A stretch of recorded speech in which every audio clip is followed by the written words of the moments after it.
meus irmãos e minhas irmãs.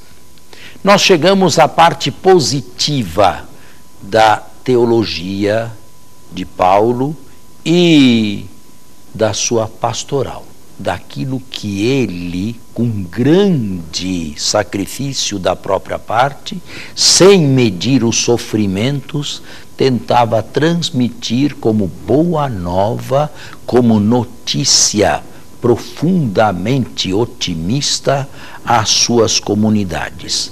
Deus em Cristo nos reconciliou consigo. A isto deu-se o nome de justificação pela fé, como disse na meditação anterior. A justificação nada mais é do que o início do processo da salvação. Já que todas as coisas foram criadas, já que tudo foi feito para Cristo e tudo nele subsiste, os pecadores têm também no seu sangue o perdão dos pecados. Ou seja, a Cristo nós devemos não apenas a existência como o universo todo inteiro, mas até mesmo o termos sido retirados do nada do pecado, das sombras e das trevas da morte eterna, para sermos membros do seu corpo. Gostaríamos, nesta meditação, de refletir mais a fundo sobre este processo que tem o nome de justificação pela fé. É o início, e o início normalmente se dá com o batismo, ou, se preferirem, com a conversão batismal, com aquela conversão que se coroa com a remissão, melhor, a confissão dos pecados e a recepção do batismo. O batismo ou justificação pela fé é o início do processo da salvação, mas não é o fim da salvação. A partir do batismo é preciso que o Cristo tome sempre mais conta de cada um de nós. O batismo, dito em outras palavras, é um sacramento inicial.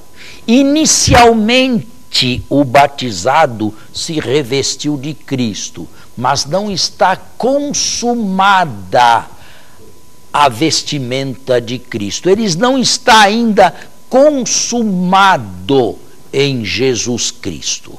É preciso que ao batismo se siga uma vida de cristão batizado. Se isto não se der, nós podemos dizer que o batismo abortou. Embora válido, ele se tornou ineficaz, como uma semente que não se põe na terra, mas se guarda no bolso, e enquanto lá estiver, ainda que tenha altíssima qualidade, ela não serve para nada, ela não frutifica. A vida batismal ou vida inicial em Cristo supõe, pois, um prolongamento. A este prolongamento, nós damos o nome viver em Cristo ou viver no Espírito de Jesus Cristo. Iniciemos pela primeira afirmação. O batismo é um sacramento inicial. Ele não é sacramento terminal. Ele é um sacramento daqueles que se dispõem a viver em Cristo. Mas entre esta disposição e a consumação de uma vida em Cristo, vai um longo tempo. O sacramento do batismo é o início de uma doação, é uma consagração. Mas depois é preciso viver aquela consagração. os primeiros cristãos da geração de Paulo tinham perfeita consciência de que eles trocavam de dono, trocavam de patrão por ocasião do batismo. Deixavam de servir a patrões humanos, deixavam de servir, sobretudo, a ídolos e passavam a servir a Jesus Cristo, para quem se tinham consagrados, ou melhor, ao Deus de Jesus Cristo, a quem se entregaram nesta ocasião. Revestir-se de Cristo, como eu disse, é um processo demorado. Revestir-se de Cristo é um processo que exige uma colaboração humana. É um processo que exige um constante aprimoramento. Revestir-se de Cristo envolve docilidade. Revestir-se de Cristo envolve perseverança. Revestir-se de Cristo envolve escuta diária da sua palavra. Revestir-se de Cristo envolve a Eucaristia participada, porque aquele Cristo que me uniu a si e me tornou membro seu inicialmente pelo batismo, agora, pela Eucaristia e pela palavra meditada, interiorizada e transformada em prática, vai crescendo em mim. Realmente é preciso conceber o processo da salvação, que se identifica com o que chamamos vida cristã, um processo de crescimento. E assim como existe um crescimento na vida cristã, existe também um crescimento assim como existe um crescimento na vida normal, na vida humana, de criança ao estado adulto, existe também um crescimento na vida cristã. São Paulo fala algumas vezes do batismo, não muitas, e afirma que ele, embora tivesse sido batizado e exigisse o batismo, não batizou a muitas pessoas. Ele não foi delegado a batizar, ele foi chamado a realizar aquela ação que se espera depois do batismo, a ação do crescimento. Ele foi chamado a se entregar de corpo e alma ao trabalho do crescimento em Cristo daquelas comunidades inicialmente batizadas. E para isto ele cunhou uma expressão, em Cristo einai, do grego, estar em Cristo.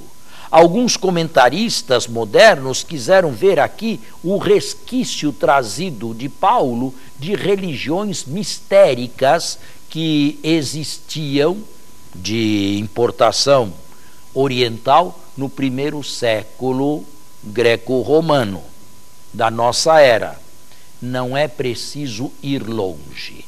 Em primeiro lugar, nós não conhecemos praticamente nada desses ritos de iniciações das religiões mistéricas. Sabiam bem fazer mistério, essa gente, de seus próprios ritos de iniciantes e iniciadores. Em segundo lugar, esses ritos eram complexos. Esses ritos exigiam palavras, exigiam respostas, exigiam toques, exigiam objetos. E nada disto é exigido para aquele que foi batizado e quer crescer em Cristo, a não ser a obediência à vontade de Deus manifestada em Jesus Cristo. Estar em Cristo, para o apóstolo Paulo, é uma expressão pregnante, é uma expressão cheia de conteúdo e cheia de significado. Paulo, em primeiro lugar, experimentou na própria vida cristã mística, na própria vida intensa de cristianismo, o que significa estar em Cristo.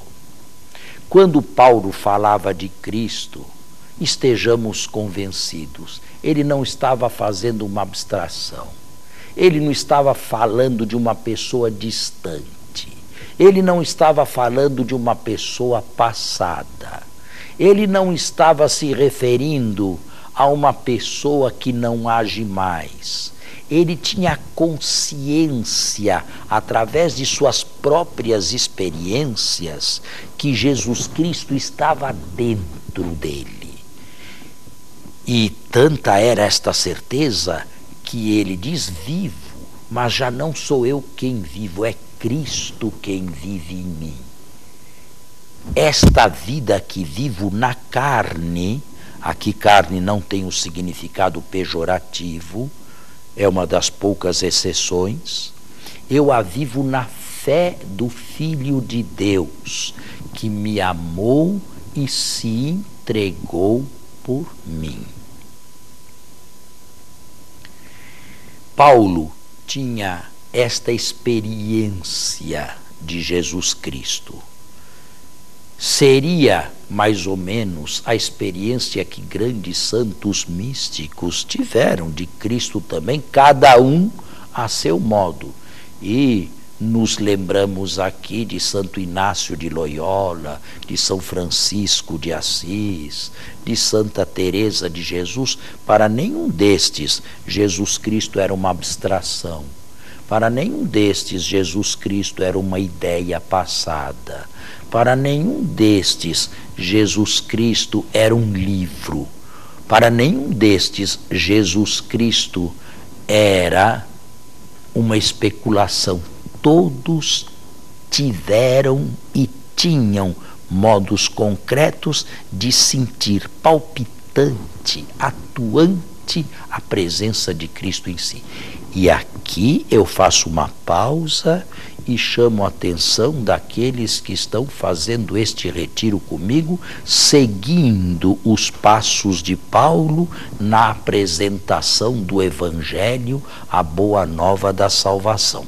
Sem esta experiência de Cristo, prefiro o plural, sem estas experiências de Cristo, não se pode dizer que se chegou ao auge, ao ápice, ao ponto elevado de uma vida cristã.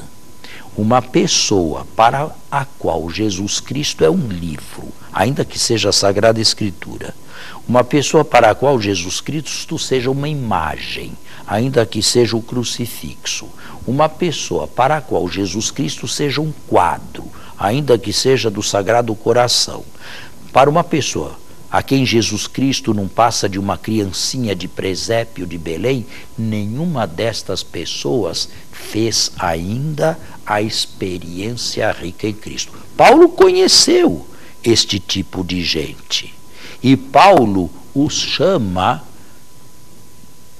adolescentes na fé. E Paulo lhes diz que por causa desta incapacidade, por causa desta imaturidade, não lhes é capaz de dar alimento sólido.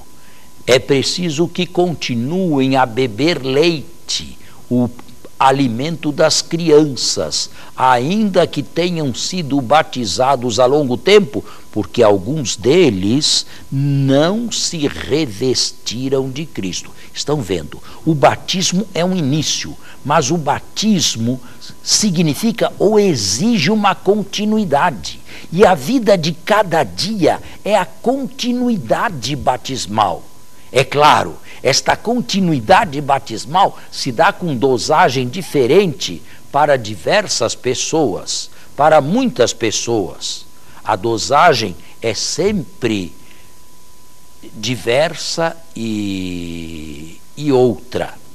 Existem aqueles que são mais radicais, existem aqueles que querem mais, existem aqueles que se dedicam mais, existem aqueles que não passam um dia sem se debruçarem sobre a palavra de Deus, existem aqueles que não passam um dia sem querer colocá-la em prática, traduzindo-a no concreto da sua vida, e existem aqueles que são relaxados, existem aqueles que se revestiram inicialmente de Cristo, mas pararam aí, para os quais o batismo praticamente abortou e não traz mais nenhum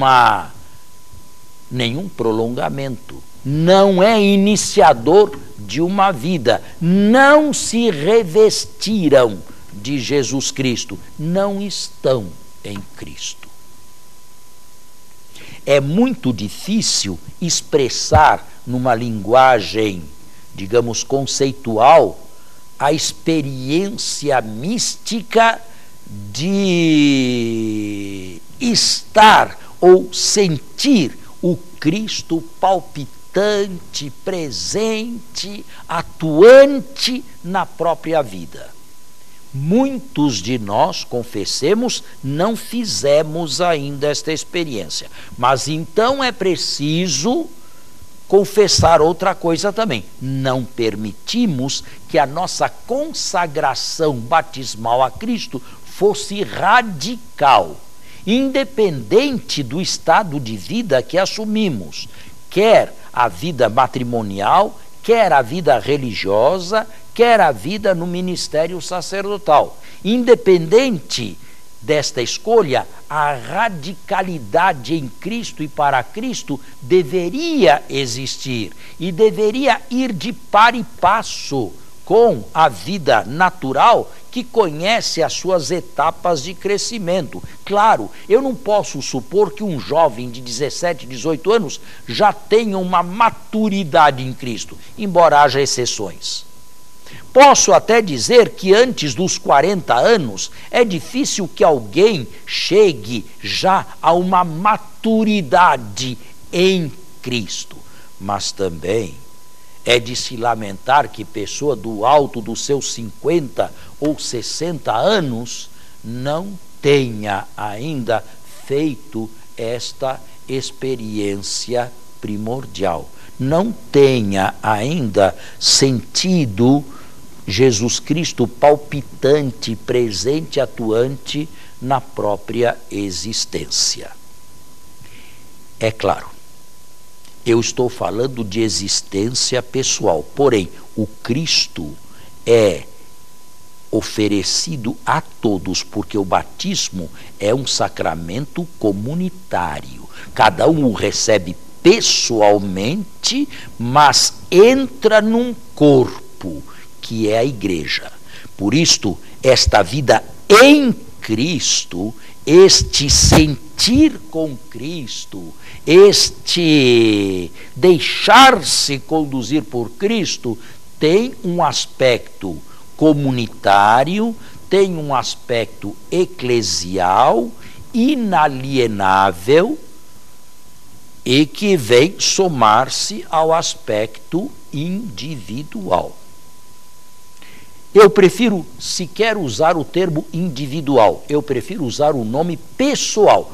Todos nós estamos pessoalmente inseridos no Cristo, mas as nossas pessoas estão de tal modo inseridas em Cristo que formamos em Cristo um só corpo, diversos membros que formam um único corpo, o corpo de Cristo, e que comparticipam juntamente da vida de Cristo, vivendo horizontalmente aquela vida cristã, a graça que provém da cabeça que é Cristo.